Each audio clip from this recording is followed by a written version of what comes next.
What's good, everyone? This is your boy DJ's Raw Uncut Truth. Give you that raw content that you deservedly need. And good Sunday, everyone. All praise to the Most High. Shout out to everyone in the chat supporting new media. You are really appreciated. This channel is nothing without you guys. All love to everyone. Today, we're going to talk about a subject I've been waiting to discuss. The brother Deni, Avdija, I think I'm saying his name right. He's in a horrible situation with the Wizards. He's playing with two ball hogs, ball stoppers, whatever you name them. And it's horrible for the kid, man. Do you know that Deni is shooting the best percentage out of any rookie in his class? I'm going to show you the stats. So when you see these stats, you're going to really see how this thing is going. So look at Deni's stats. Deni is shooting 45.2% field goals. He's also shooting 45.7% three. And he's only playing 23 minutes as a starter. So let me know if that makes sense. You got Deni, who's playing hard. He's not going to ruffle feathers. He comes from Israel. Played overseas. He's always respected his elders on the team. You don't see him complaining. This is what you get from him. And to have Russell Westbrook and Bradley Beal not give him the ball, it's a travesty. They're not giving them regular looks. I understand that they're going to get their touches. I truly understand that. But for rookies who are trying to get their feet wet in the NBA, wouldn't you want to give them more looks? Wouldn't you want to give them more just tries at the basket? If I'm a coach and I have a player shooting the best percentage on the starting lineup, I would start him. Look at the stats. The stats tell all. He's not being utilized. And this is why new media exists. New media exists because it allows to tell a story that's not being told. They're hating on these young rookies, and I'm fucking tired of it. I respect the man that Westbrook is. I know he gives back to his community. I know that he's a good guy off the court. But sometimes you just got to call things out. This young man is in basketball purgatory, man. He's in basketball purgatory. And he doesn't know how to navigate through it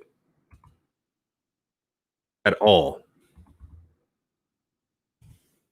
This is a travesty, man.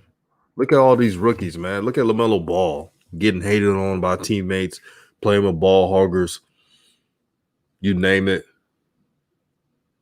That ego, man. That ego's a trip. Let me read the comments real quick. Jay Wood says, honestly, most of these first-round rookies are being treated unfairly. Exactly. They're being treated unfairly. They're not given a chance to succeed. They're not given the keys at times. And these are losing franchises doing this. Losing franchises who do not know how to build great rosters, setting up their rookies up for failure. And I got to commend the rookies, man. The rookies are exceeding expectations because all they have heard were analysts and shines saying that this class is not great. This class stinks. Let's worry about 2021. They heard all of that through the pandemic, through the summer.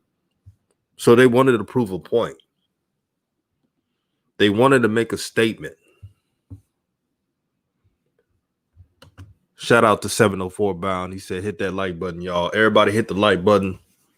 Support the stream. Y'all know what it is. New media in the house. New media. That's what I'm talking about.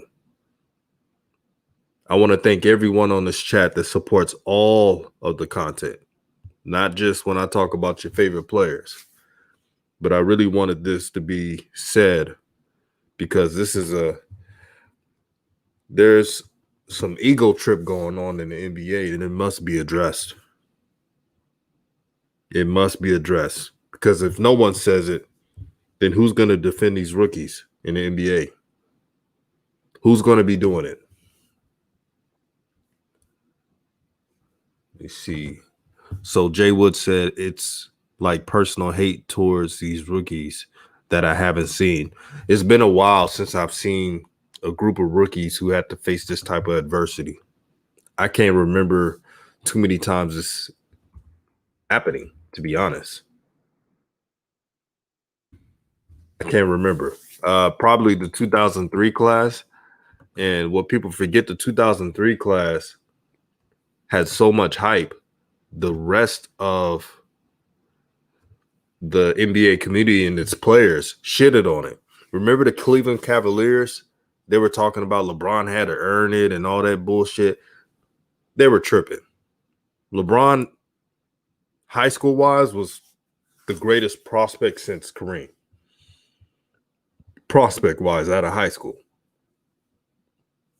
But yeah, man, these NBA vets are on a certain ego trip. And I'm glad the fans are noticing it. NC says, I appreciate you talking about Deni in this situation. I'm glad to be talking about it as well. I see the fuck shit going down. And like I said, man, let me put the stats again for those who just jumped on the chat. And you tell me if this makes sense. Look at the stats, man. Look at the shooting percentages. 45% field goals, almost 46% from threes. And you mean to tell me he playing 23 minutes? That shit doesn't make sense to me. Rainley says this isn't a LeBron class, but they are talented. This is a super class. It's not right at all. Exactly. And I've pointed it out that this is a depth-based class, meaning that even though this class does not have a LeBron, Kobe, or a Shaq, it does have adequate prospects on this year's rookie class. No one talks about it. And I'm glad that it's getting its respect finally.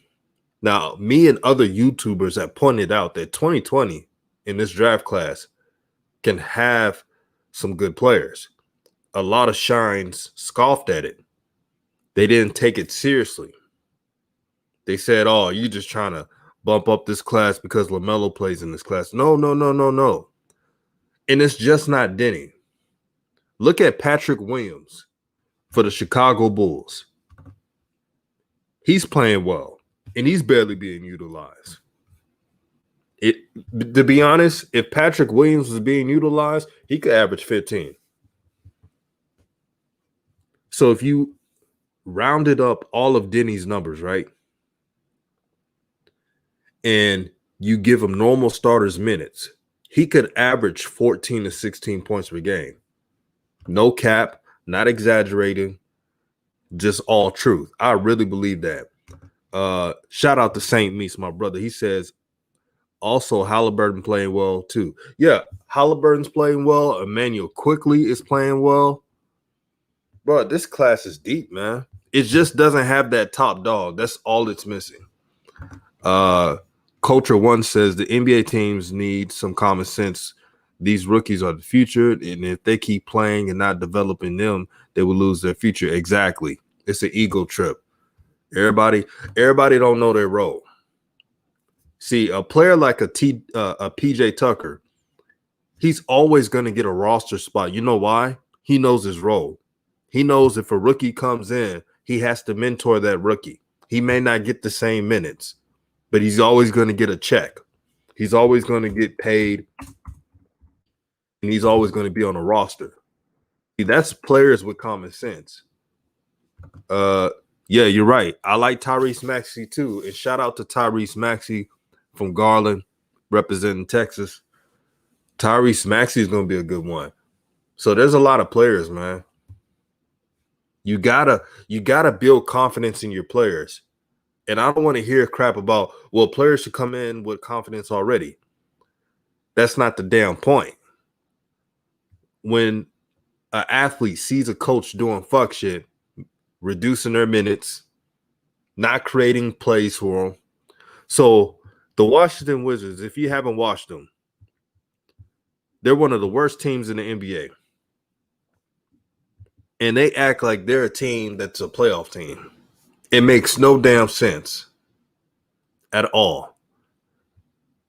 So instead of giving the player with the highest three-point percentage in Deni the damn ball, they're going to let Russell Westbrook do what he does and jack up shots.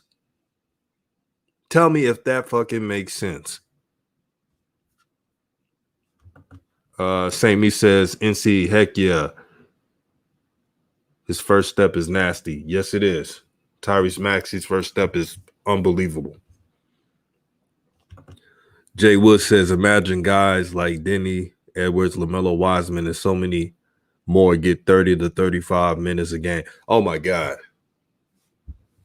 If they would get those minutes, man, they're definitely breaking some rookie records on their teams. You know LaMelo will. You know he will.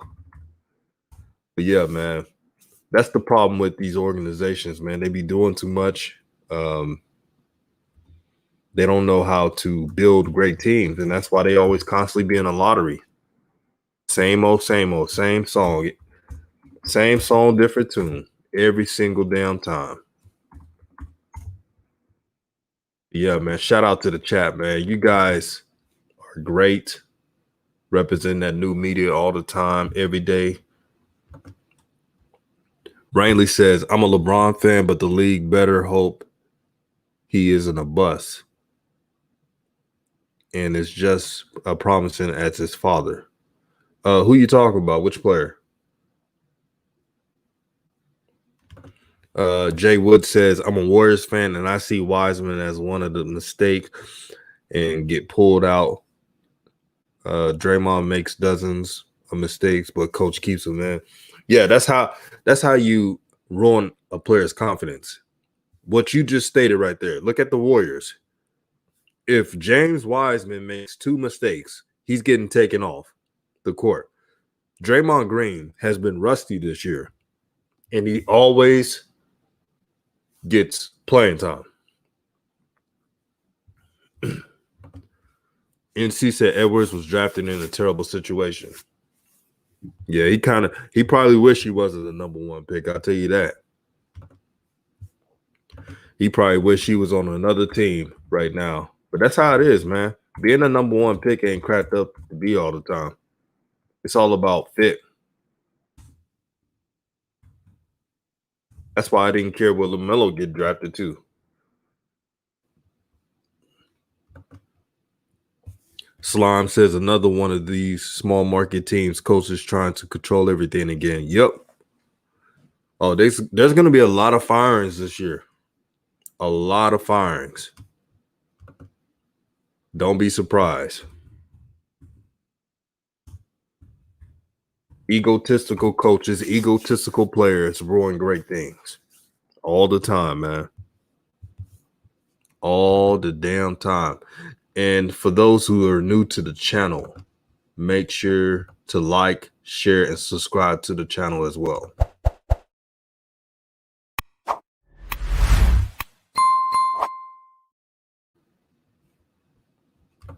Shout out to everybody.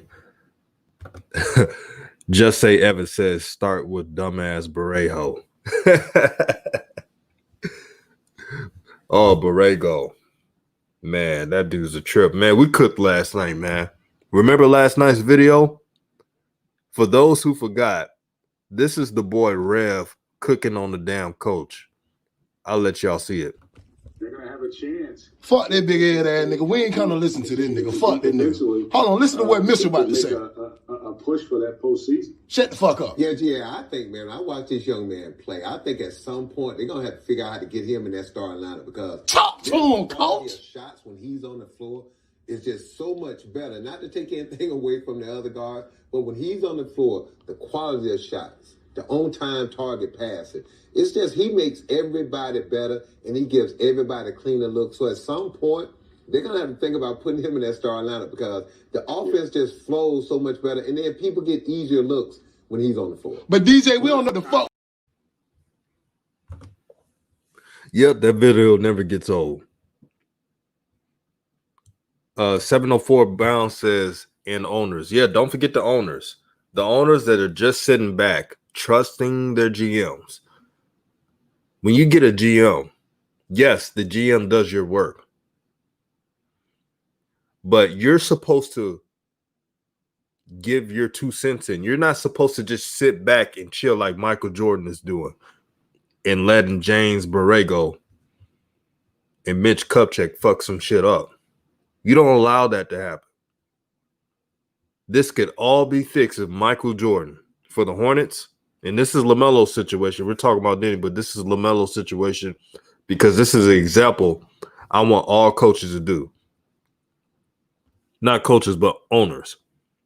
If Michael Jordan were to tell James Borrego and Mitch Kupchak, I've seen enough.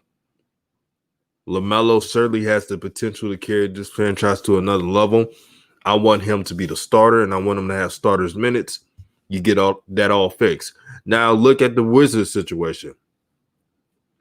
If the owner told the coach and GM, yes, I've seen enough. I know that Russell Westbrook is who he is, and I know that Bill is who he is. So we're going to build this team around Deni because Deni has a lot of potential. He has a lot of promise. He's a sharpshooter. He's shooting 46% from 3. He has heart. He has the image. And I want you to up his minutes. See, if owners do this, that's how they could save their franchises. Slime says Washington needs a new coach like now. Yeah, the coach at Washington right now, Scott, I believe his name, Scott Brooks, he's a pushover. He lets everybody do their thing. And that's harmful for any kid that's starting out as a rookie. See, coaches like Doc Rivers and plenty of others, they can do a better job with rookies than most. Because if they see a rookie being beneficial to them, they're going to play him. Look at Tyrese Maxey. Tyrese Maxey, I know his injuries and COVID, but he's been getting a lot of minutes even before that as a backup. That's because Doc Rivers knows what it takes to win. These other coaches, no. This is why Scott Brooks failed at the OKC Thunder. The OKC Thunder, when he was at OKC Thunder, he did not tell Westbrook, hey, we got Harden, we got Kevin Durant, stop being a stat pattern ball hog. But he let Westbrook do what he wanted to do, and it caused friction. That's why KD left.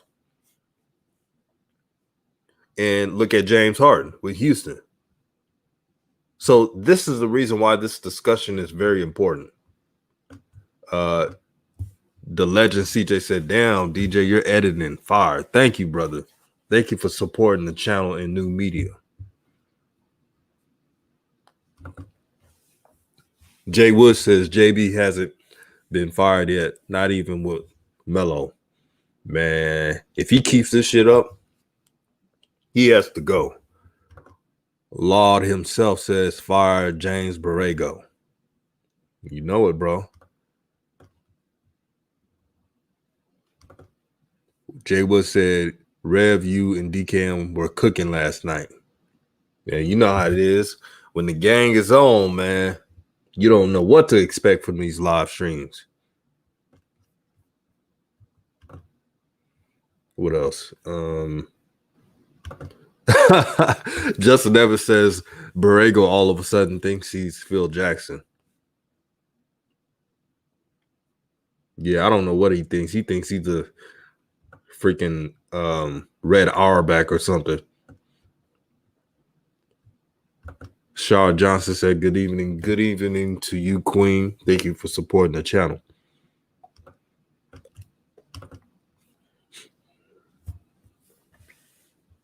Ball Fake Podcast says Scott Brooks' offense is bad. Just a bunch of Bill ISOs, Westbrook pick and rolls, and their defense is horrible.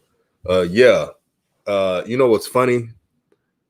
Bradley Beal and even Westbrook at times went to the media complaining about the defense. And in my head, I was like, if they would have just focused on defense and stopped complaining about everybody else's defense, maybe their defense would be respectable. But yeah, they got a lot to fix with Washington. It's getting pretty toxic out there. Slime says Bradley Beal needs to take less shots as well. That, in my opinion, him averaging 30 doesn't relate to wins. Yeah, Bradley Beal needs to make sound decisions. You can score 30 all you want, but does it always lead to wins? No, not at all. Shout out to Sweatbox. He says, Mark Jackson to Charlotte. Boy, I wish that happened. I wish that happened, man. If Mark Jackson goes to Charlotte, man, I may actually still watch their games.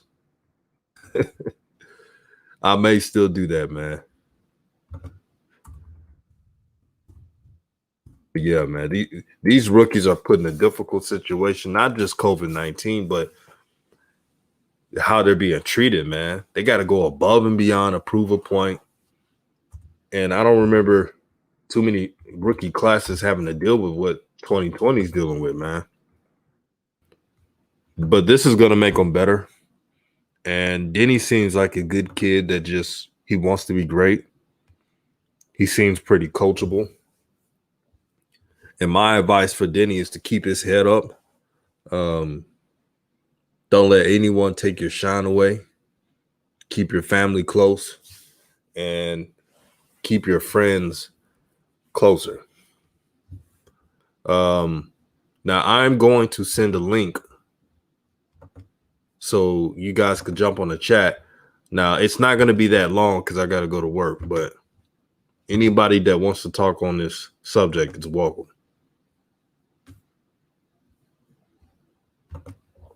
Slime says facts. These rookies have to be great immediately or you're not playing. Oh, yeah. It's a dog-eat-dog world in the NBA. A lot of politics, a lot of fuck shit, man. There's a lot of things that go on in the NBA that people don't know about. It's not perfect, and it's very difficult.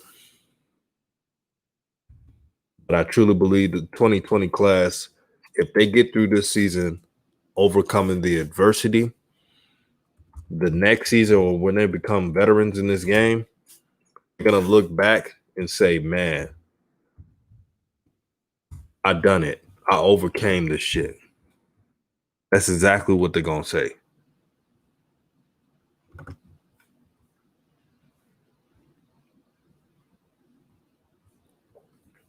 But yeah, I like Deni, man. I liked him in the draft. I thought he should have been drafted higher. But a lot of teams are being picky. This is one of the few drafts, and correct me if I'm wrong, but didn't it seem like a lot of players on this draft, especially in the top 15, with the teams that they were not a match? There was teams that didn't need point guard draft for point guard. There was teams that needed big man drafting guards, and vice versa. It was all backwards. All backwards. This is the weirdest class around, man. But thank you all for subscribing to the channel, man, supporting the channel. You are all appreciated. Let me read one more thing. Slime says, yep, I have no idea why the Pels drafted Kiera Lewis. Yeah, that didn't make any sense, but they were trying to draft Lonzo's replacement, unfortunately. I know what the Pelicans are trying to do. They're trying to be cheap. They don't want to pay anybody. And you look how their franchise is now. They're losing right now. Maybe they could turn it around, but yeah, doesn't make sense at all.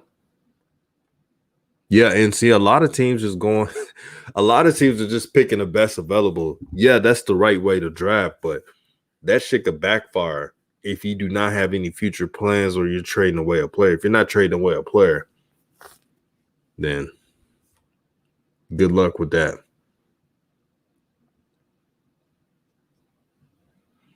But yeah, too many teams picking the wrong players all the damn time. But that's all I'm going to say. Shout out to everyone that supports the channel. Make sure you like, share, subscribe to the channel.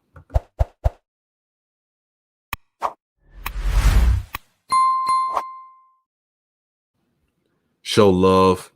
And we will have a video tonight.